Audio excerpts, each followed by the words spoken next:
Welcome to Stars Launch Pod, where we chat with innovators who are overcoming challenges, pushing boundaries, and collaborating to make space more accessible and sustainable for humanity, one launch at a time. It's one small step for man.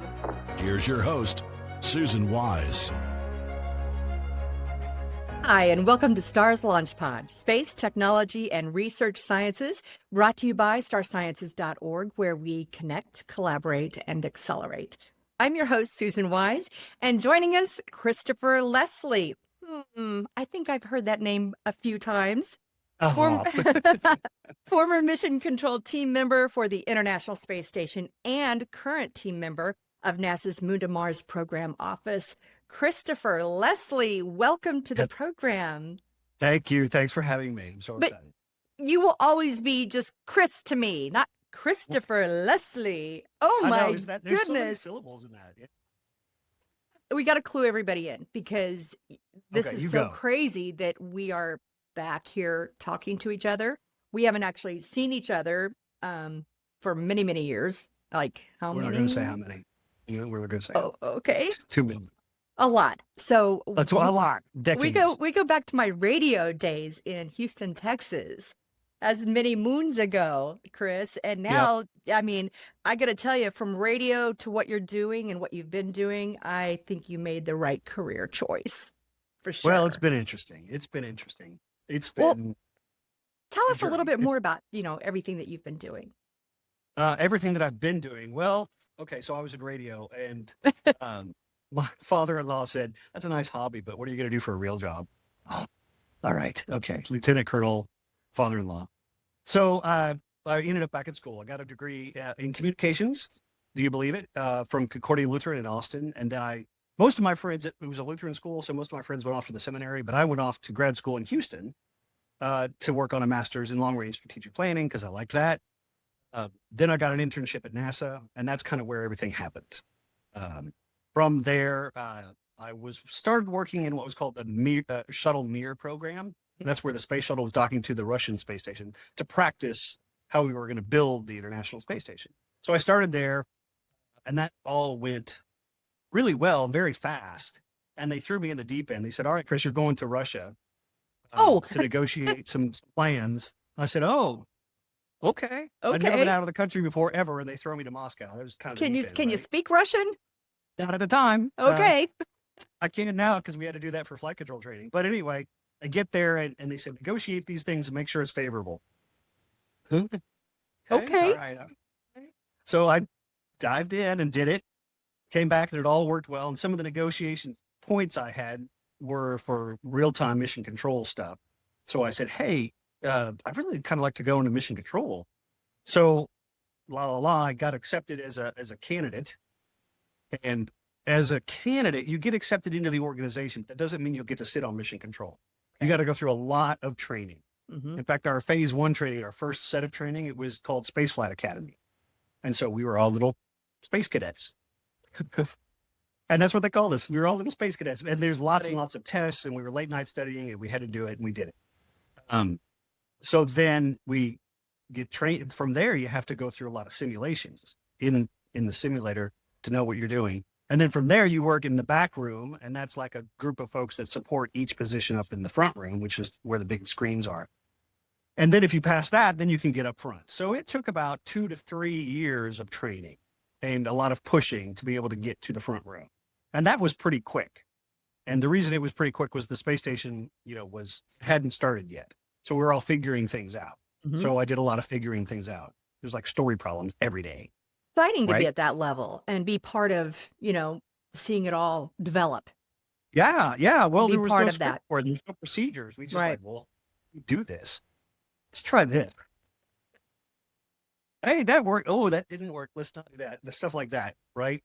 So then I worked on mission control for expedition 1 through 10, and I was back in Moscow for the first expedition at the Russian Control Center, and that was pretty cool. We had to do Russian language training, so I got along better. Then I was on console for 9/11. That was scary.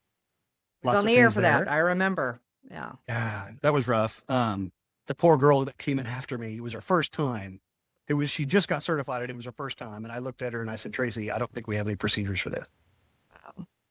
Good luck. That was rough. So anyway, that happened. And then Columbia happened, and I was actually in charge of the mission planning. I was in charge of the mission planning for the next mission that was going to go to the space station, and it was canceled, obviously. So we were left in a lurch. We had astronauts that were stranded. We didn't know how to get them home or what we had to do for them because the plans hadn't expired. So went through all that, and then the president said, we're going to go back to the moon, and we're going to make a moon base. I'm like, oh, I want to do that, right? Mm-hmm. And that was called Constellation Program.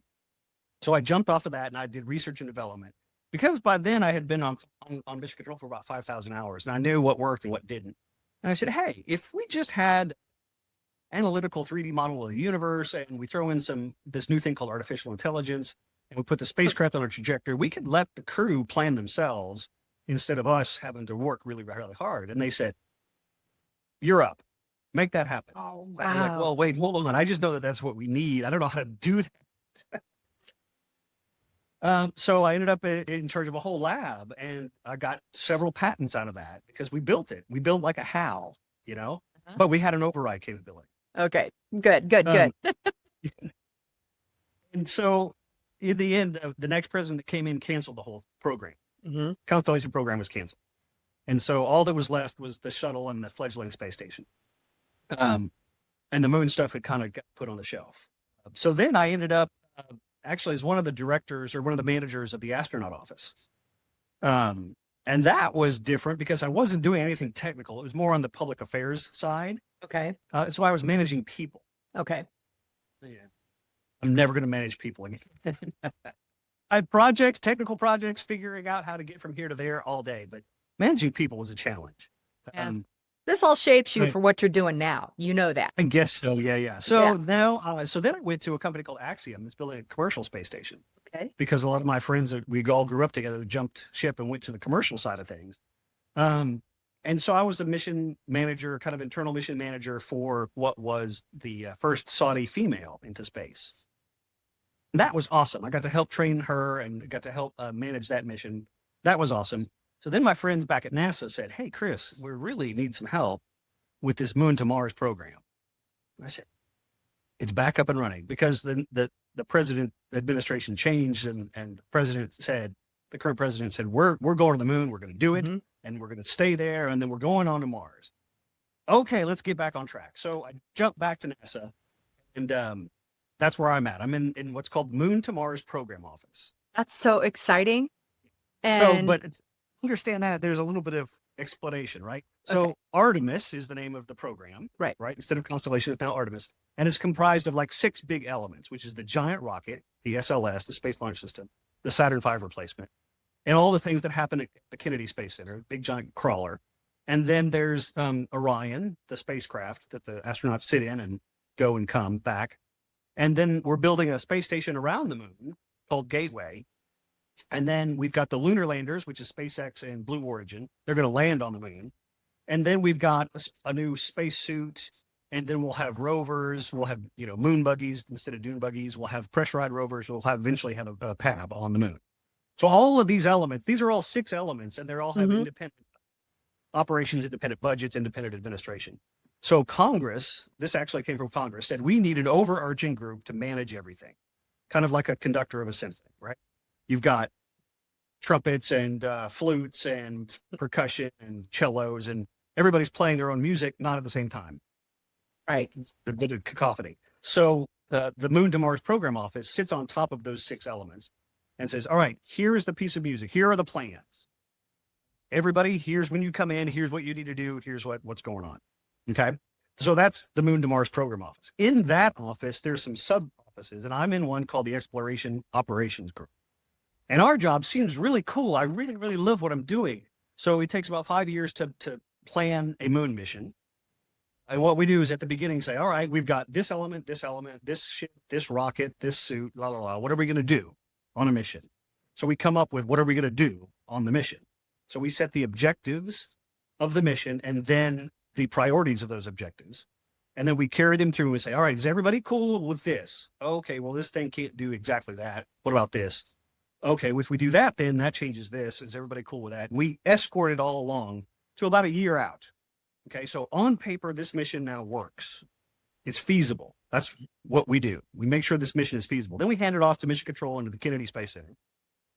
And they do what they do in Florida, and they stack everything up. And they're targeting the launch date that we set. Okay. And in Mission Control, they're also targeting the launch date that we set. They're training the astronauts, they're training the flight control team, they're getting the science ready, blah, blah, blah. Mm-hmm. So then when it happens, our team goes back into Mission Control. We have a console. And we sit there, we monitor to make sure that the objectives that we defined are accomplished. And Gotcha. if not, why? And if they couldn't, then we throw it into the next mission. All right. So I was going to say, what are you currently working on to further the space industry? But I think you answered that. And that is a whole lot, Chris. It is. It's a whole lot. It's a whole lot. So, I mean, we can even go finer detail. So within our group, we have some roles called, for each mission, there's a mission manager at headquarters in DC. And then in our group, the Johnson Space Center, we have a mission lead and a mission engineer. So the mission lead is sort of the arms and legs of the mission manager at JSC, making sure things happen. The mission engineer is what says, all right, let's do some analysis to make sure this works on paper, so we can tell this program this, or this program needs to adjust this slightly. So on paper, I'm the mission engineer for Artemis 5. Okay. And so we're working on trying to define that and do some analysis. That's where we're going to add a module to the space station, land on the moon, and then a dune buggy shows up that arrived earlier. So there's some fun stuff there, right? But we've got a couple of years before that happens. Hey, Chris, what has been one of your biggest aha moments? Oh, you know what? So I'm sure you've had several, but is there one that stands out? Yeah, but there's one that really stands out is, okay, we were little space cadets. We were going through our training, and we were up all night studying because we have to learn everything, and we get tested. And if we fail, then our manager gets told, and we could get kicked out right there. So anyway, we had a field trip one day. So this was kind of in a different building, and none of us had access to any of the buildings. At JSC, you can only get in buildings that you have access to, right? And we didn't have access to Building 30 yet. That's Mission Control. Mm-hmm. So our instructor said, all right, we've got access for everybody at Mission Control. We're going to take a field trip, and we're going to go sit in the shuttle Mission Control room because the space station control room hadn't been built yet. Right. Oh, okay, cool. Yeah, great. So we got our stuff and we got our headsets, we got everything checked out. And we walk into the Mission Control Center, the Mission Control room with the big screens up front and big blue consoles. And we all take a seat. And what came over me was this cloak of weight of responsibility. Like, this is very real. And I'm touching these controls that operate the human spaceflight program for the United States of America. And I can't screw this up. And it was just such a weight of like, this is serious. Gives me goosebumps. Yeah. And it's a cloak I've never taken off because I was witness to the first Challenger accident and then later to Columbia. And the group that I'm in now, we support the mission management team. We're part of the mission management team. And that's the group that's kind of central in the accident investigations because decisions made there impact how things happen. And so we all carry this very heavy weight of we are responsible for humans, Americans in space and the space program. And if something fails, it's a bad thing. So that whole realization of you're up, you're it, kind of came to me. And I don't even remember what lesson we learned. I kind of stared off going, oh, gee. So that was a big one. That kind of set the tone for the rest of my career at JSC. When it comes to challenges, is there something that stands out and how did you overcome that? Oh, yeah. Gosh, lots of challenges. I mean, technical challenges, yeah, that's one thing. But like what I just said, the first time I walked into the Mission Control Center, I felt this weight of responsibility. Like, oh my gosh, a wave of doubt. Can I even do this? Am I trained for this? Can I even do this? And you kind of just grit your teeth and move forward, right? Thinking, oh, you've got this anxiety because we got to do it and you've got to do it right. And so that was that stage. And then when I got out of that training, then into the sims, same thing. Oh my gosh, now this is real and this is a lot more than what we learned in class. And can I even do this? And you just sort of grit your teeth and move forward. Then in Mission Control, you're up front. You're finally there. Mm-hmm. And you're like, oh, this is real now. Real mission happening. The station's in the sky, and we got to figure this out. Can I do this? And you just sort of grit your teeth and move forward. And then they told me, hey, you're in charge of putting together this software program that takes mission control off the ground and puts it in a new spaceship to go to the moon. And I thought, I don't even know how to do this. And you just sort of grit your teeth and do it, right? And then you're in charge of people, and then you're like, I think I'm doing the wrong thing. This person's crying. This person's upset. Am I doing the right thing? I don't know. You just grit your teeth and go forward. Yes. You just do it. Just and you know, the things that you've learned along the way, each time they prepare you for what's next in some way, and also knowing that the people that are working around you are, you know, trained and skilled, and they're ready. You're ready, and you just yeah. put one That's foot what you in get front to of the other. eventually. Mm-hmm. Eventually, I walked into the control room, put my coffee down, plugged my headset in. Hold on, I got to uplink something to the space station. So what were you saying? You know, it was real casual, you know? Right. I mean, you were on the air, right? You remember the first time ever in Oh a yeah. control room, radio station? Yep. And then after a while, you're like, Yeah. eventually it happened and it was all good. But each stage was absolutely terrifying. And there's nothing you can do but grit your teeth and move forward. If you stop there, then you're done. So You're that just would out. be would that be your piece of advice for people that you'd like to share? Yeah, exactly. It's terrifying, but just do it. Yeah. I mean, just move forward, figure it out. Don't stop. Don't get frozen. Also, kind of aim high, right? I mean, I said, I think I want to be in mission control one day. Da-da-da. And my mother-in-law laughed. I said, no, I'm serious. I think I would like to do that. And I'm going to show her. I did it. I'm so And this proud is- of you. It's just on so many levels, just because I knew you when you were, how old were you when you were an intern? How old were you then? 19? 19? Oh my gosh. Okay. So you've come a long way, Christopher. I'm very I've got proud. a lot of gray hair is what I got. I've got a lot of gray hair. So before we wrap this Maybe up, one call. I want to ask you, do you have a past or present passion project that you want to mention to our listeners? Yeah, you bet. So, I like, and it sounds odd, don't laugh, but I really like clocks. I like watches. I like Mhm. timepieces. I like the idea of what a timepiece is. You know, a timepiece is actually an instrument that measures the rotation of the Earth around its axis and the sun as it goes overhead, right? That's actually what a clock is. And there's a long history of why we have AM and PM and lines of longitude and what an hour is. And I dove in. I was fascinated by it. And I learned that the mechanics of the universe are like a big giant clock, and everything rotates as it should, and each rotation influences something else. And it was kind of fascinating to me about how much power a clock on the wall has. Like, it dictates your life.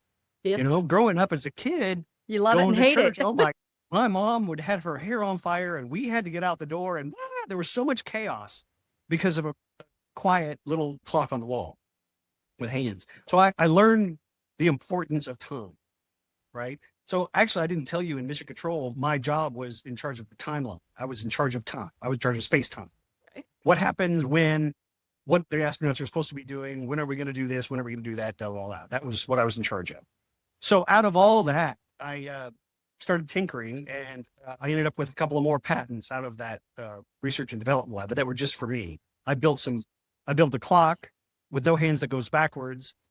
So it reflects, and it's the Earth and the moon, and it'll tell you where the tides are, where the moon is, where That make you us are on the younger?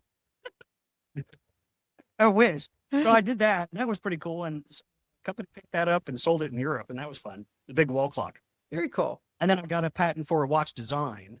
So that's cool. So all of this, to be honest, this giant adventure started with a love of clocks. And when I was 19 or so, a very pretty girl gave me a gold watch for no reason. I mean, there was a reason, but it wasn't an occasion. It wasn't a birthday or a holiday. And I was like, wow, it was the first nice thing I've ever received.